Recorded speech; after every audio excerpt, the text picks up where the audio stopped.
This is the Faster Master channel, and this is Puma's carbon plated racing shoe, the Deviate Nitro Elite 3. And a good looking shoe it is too. Strangely, the official Puma site only have it listed in 3 colours, but the big online retailers have it in a much bigger selection. There's even a High Rocks version now. Mine is Heat, Fire and Puma Black, or Orange and Black to the rest of us. And I think this is the pick of the bunch. But you thought the Fast R was Puma's racing shoe. Well, it is, but as some of you might have seen my last video on this shoe, it can be pretty extreme and won't suit everyone. The Deviate probably will. Think of the Fast R as a full strength poteen, and this a nice smooth Jamisons. So let's try and make some sense out of the Puma range. At the extreme pointy end is the Fast R.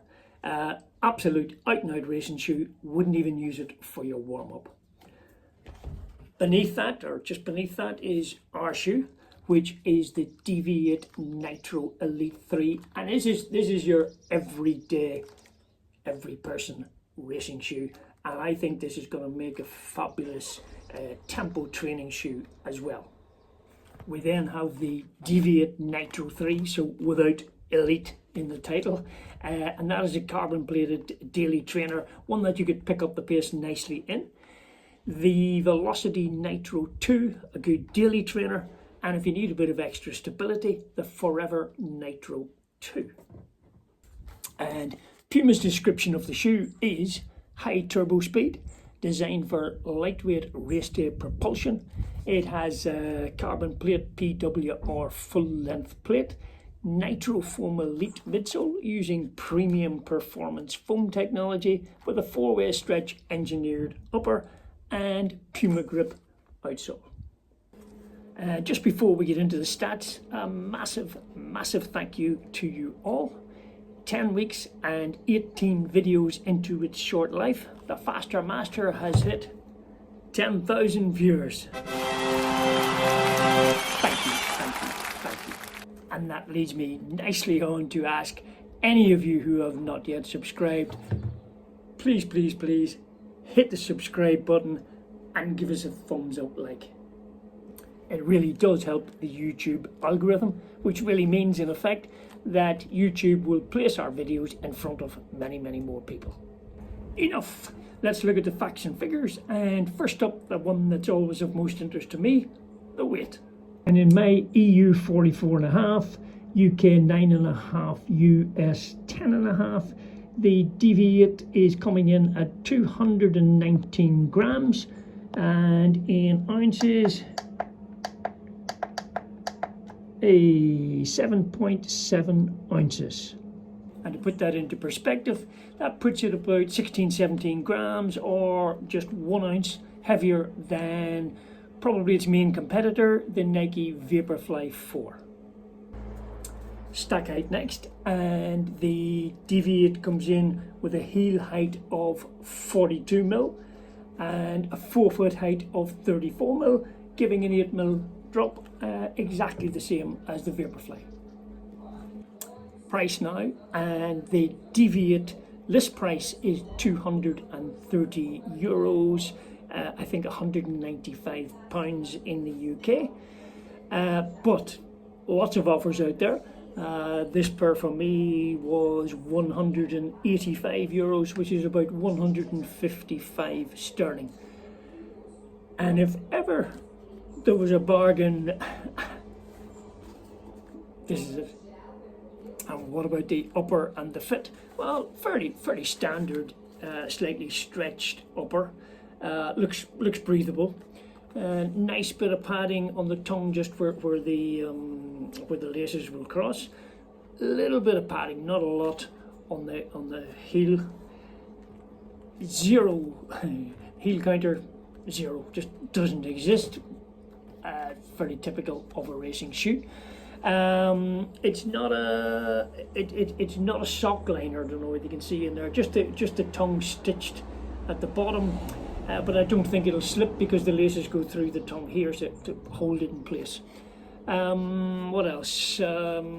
Laces, standard, flat, they're not stretch. Fixed insole, which I don't like. I much prefer to be able to remove the insole and maybe replace it if you have to later. But all in all, quite a nice feel to it, nice quality to it. Glue, nice stitching, nice lacing holes, very good. Yeah. Foot slips in nice and easy. I would say I have an average foot, maybe slightly on the narrow side of medium. And this for me is a nice, snug, comfortable fit. No sort of loose excess material anywhere. I would seem to have a good lockdown, and this feels nice, snug and secure. Moving on to the midsole, the exciting bit. This uses Puma's premium foam, nitrogen infused.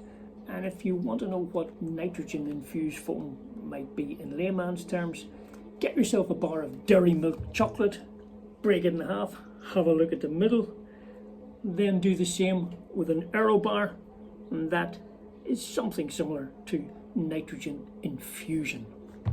It's got a full length PWR carbon plate. You can see it in the cutout in the outsole. And despite the plate, it's still got a degree of flexibility which is missing from a lot of carbon plated shoes these days. Now, there's a seam here, and I don't know whether you can see it, starting here, and it follows the positioning or the geometry of the plate. So you can see it starts up here at the heel, lets your foot move down and forward, and then puts you onto your toes at the finish. Now, that's a fairly standard shape and almost exactly the same as the Vaporfly. The difference between this, for instance, and the Fast R would be when the plate gets to about here. In the Fast R, it's going right up here. So nice geometry, but nothing too technologically advanced or nothing too vicious. Moving on to the outsole, a lot of exposed midsole here, which is fairly fashionable at the moment, and it does save weight. Cut away here to save weight also, but I suspect more a marketing ploy to say, look at our carbon plate. A little bit of solid rubber on the heel, and Puma, very renowned now for its Puma grip outsole at the forefoot, should be no problem with grip.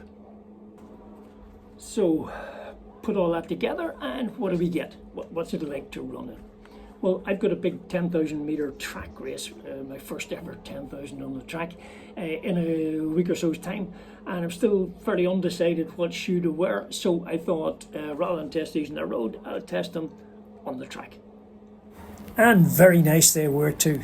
I wore them for my warm-up, for the cool-down, for a session of strides and a 4K tempo run, and they immediately felt like old friends. Now, you're probably not going to gasp in astonishment, but they just do everything well. So, will I wear these for my race? The short answer is, I don't know. If I do, I feel that they definitely won't let me down. But I also have the Fast R. The question is the Faster Master fast enough for the Fast R? I don't know. Well, if you enjoyed this, please hit the subscribe button. Please give us a thumbs up. And if you have worn or are about to buy any of these two shoes, please let me know in the comments below. And if you haven't yet watched my review of the Fast R Nitro Elite 3, you can do that now by clicking here. For now though, both tagged. Good afternoon.